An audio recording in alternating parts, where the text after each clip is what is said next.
Bonjour à tous et bienvenue sur Rare à l'écoute, le podcast dédié aux maladies rares. Aujourd'hui, nous continuons d'explorer la sclérose en plaques de l'enfant.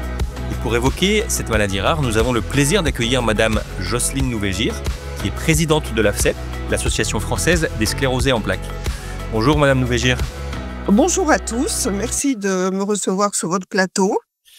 Alors tout d'abord, Madame Nouvegir, est-ce que vous pouvez vous présenter en quelques mots et nous indiquer ce qui vous a amené à être présidente de l'AFSEP ? Oui, donc je suis atteinte de sclérose en plaques depuis maintenant une vingtaine d'années. J'étais juriste. Rien ne me destinait déjà à avoir une pathologie incurable telle que la sclérose en plaques.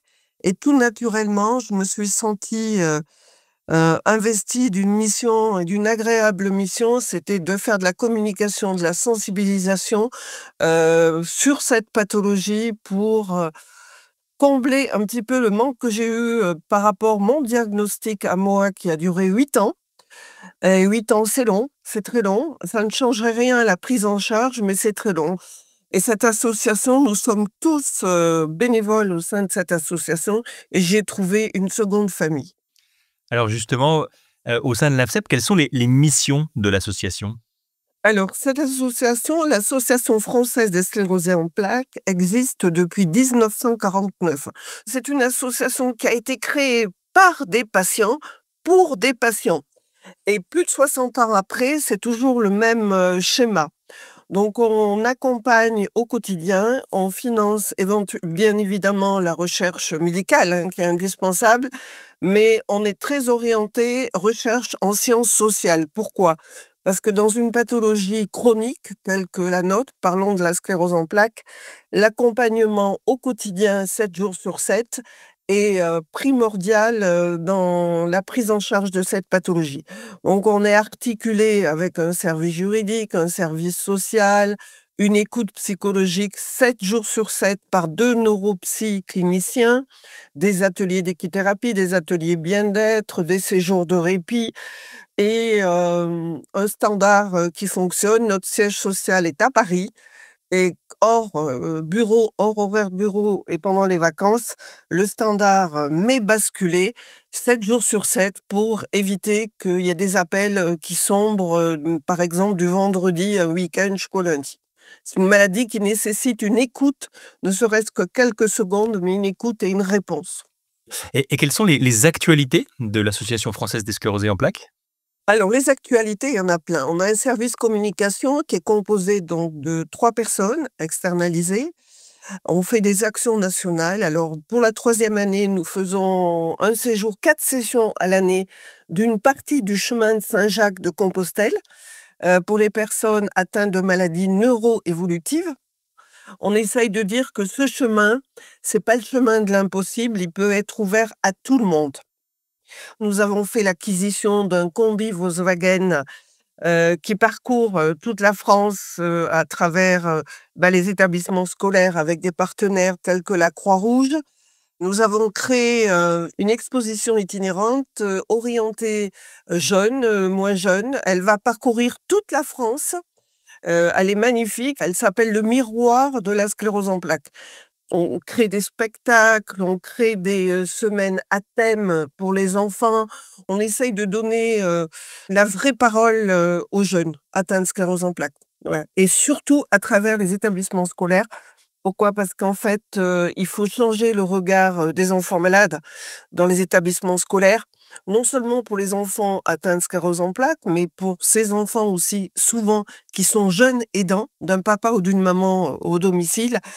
Et il faut faciliter l'intégration, tout le temps l'intégration et pour coordonner les différents acteurs.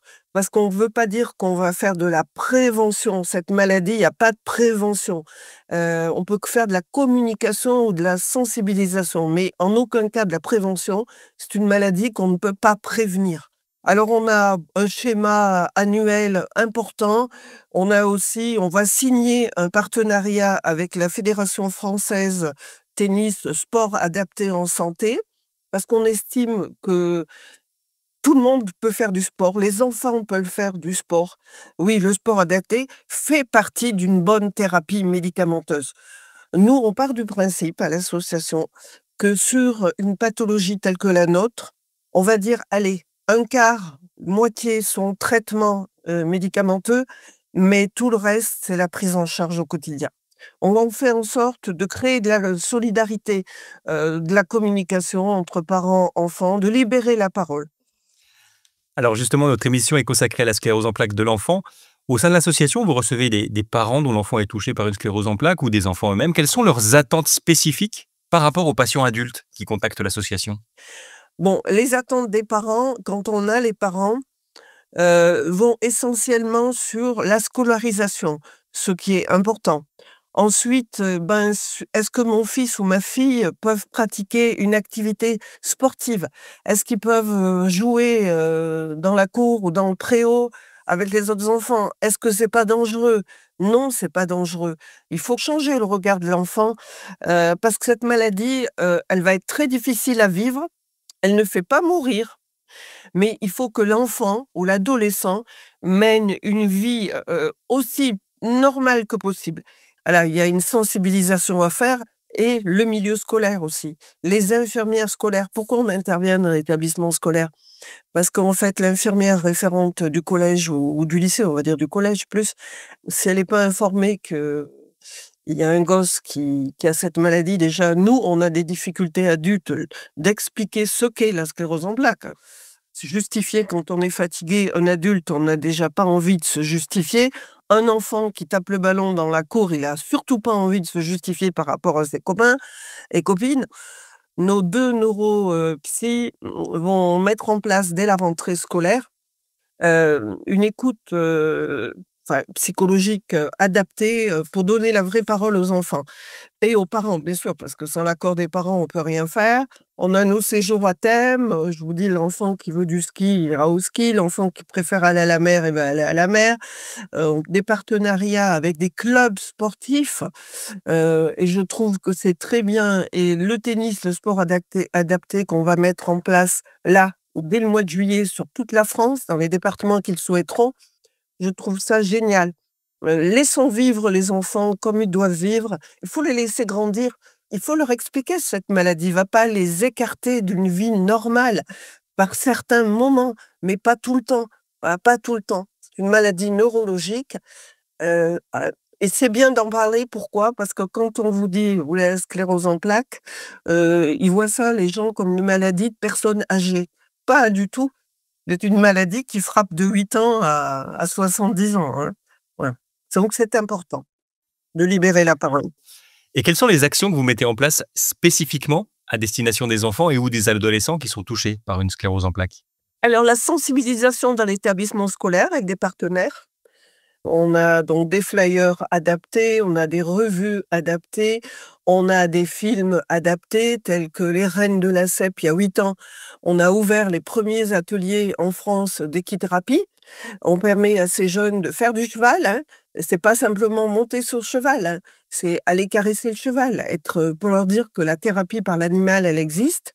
Et à travers du chemin de Saint-Jacques-de-Compostelle, j'en ai parlé tout à l'heure, je peux vous assurer qu'on a des jeunes qui sont venus le faire, qui reviennent le faire. Les 4 sessions 2025 sont complètes et déjà, il y en a qui s'inscrivent pour 2026. Alors imaginez le succès.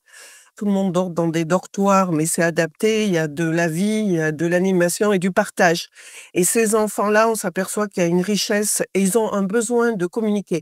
Donc nous, on va beaucoup, beaucoup, beaucoup en faveur des enfants parce que ces enfants, un jour, ils seront adultes et ils seront adultes avec la même maladie. Alors autant qu'ils partent dès le départ en bien connaissant leur maladie, en bien connaissant leur corps, en sachant comment il faut qu'ils se reposent et partager avec les autres. Eh bien, merci infiniment, Madame Nouvégir, de nous avoir fait mieux connaître l'AFSEP et ce qu'elle met en place pour aider les patients, les jeunes patients et les parents qui sont concernés par une sclérose en plaques de l'enfant. Si vous désirez aller plus loin dans la connaissance de cette pathologie, nous vous donnons rendez-vous sur le compte Instagram Rare à l'écoute ou sur notre site internet www.rarealécoute.com où de nombreuses informations sont à votre disposition et où vous pourrez retrouver les précédents épisodes consacrés à cette maladie rare.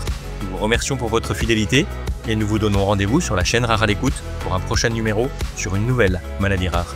À très vite.